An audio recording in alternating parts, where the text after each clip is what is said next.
Good morning, viewers. Thank you very much for your attention. Today, too, I've come your way with my series of teachings on personal finance management. I've devoted it upon myself to use my knowledge in finance to teach people about how best to manage our finances so that in the old age, after our retirement, we will not become a burden to ourselves, to the community, to our children, and to our family members. No, that's not how it ought to be. So, previously, I started a teaching on maximizing your savings.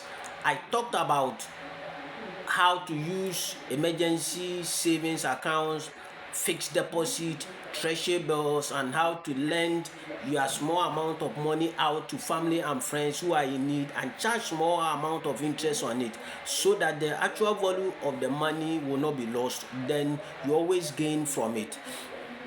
Today too, I'm continuing on the same issue, but I'm picking the topic one after the other and go into it deeply so that we understand things better. Today, my topic is creating wealth with emergency accounts.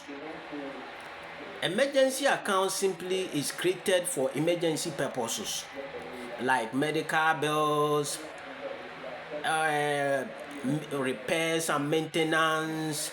All of a sudden there's a funeral, emergency funeral in the home, in the family you need to attend. All of a sudden there's some emergency expenses to incur. So when it happens like that, you need to fall on all these savings so that you use it to sort yourself out. When you do that, you become free from a lot of indebtedness.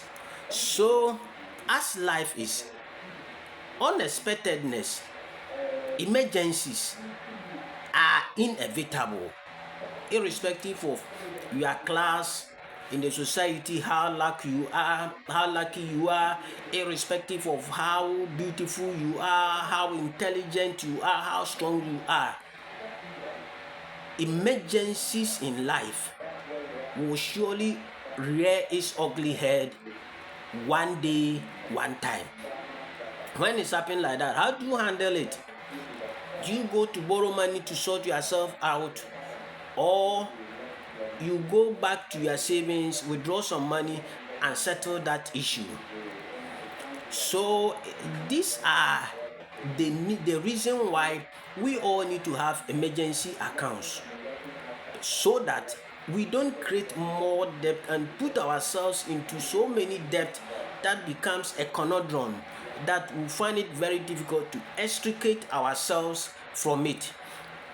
So understanding emergency accounts, what are we supposed to do? It's advisable that you have at least 3 months of your salary in your emergency accounts so that in case an unexpected happen when you lose your job, you can use that money in that account to sort yourself out whilst you are looking for other job, or you can even use that money in that account to start a new business so that you can have some relief and you don't compound your financial woes when such a thing happen. So what are the advantages of having these emergency accounts? When you have these emergency accounts, it takes you away from hardship. It takes you away from high interest loans and high interest debt.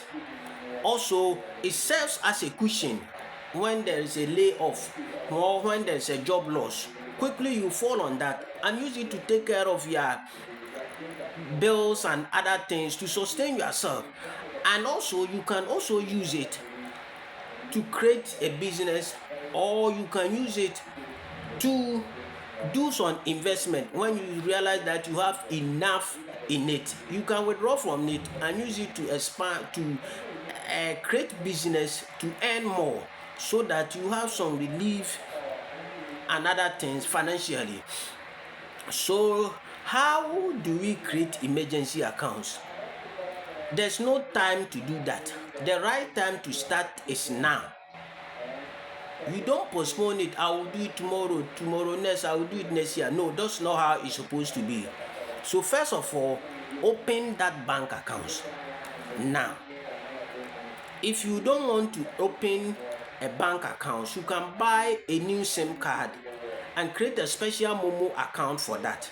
Then you start depositing small amount of money. It shouldn't be a big money, but just that you should be consistent every day, every week, every month. When you continue doing that over some short period of time, you realize that you have gotten enough. Then again, you can use Susu box. Susu box are very inexpensive, so that you drop your coins, your leftover coins into it. Gradually, you see that it becomes some sizable amount of money. You remove it and you deposit it into that bank account or into that Momo account.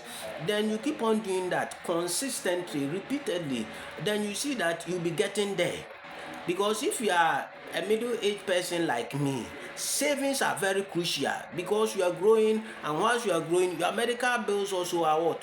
Growing. Your family responsibilities, responsibility for your community, responsibility for your children keeps on increasing. And irrespective of what happened, there will always be something that will happen to you that we call it manya enye, mankwa enye. So when it happens like that, it's not all of these things that you have to go for loan and attend to these things and other things. You can also instruct your banks that my bank so and so, please henceforth, when my salary comes, take this amount of money from it and deposit that money into this my savings account. Or you can use direct deposit. Maybe you have a savings account with bank B.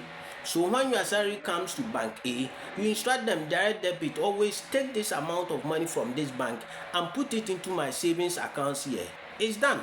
Then also, you have to avoid frivolous expenditures and impulse buying. Unnecessary expenditures. And some of us, when we are moving through town and we see a nice shirt, a nice footwear, a nice trousers, a nice coat, let me buy, this thing will fit me. Or when you see that others are buying, then we also quickly rush and go and buy. That is not how it's supposed to be.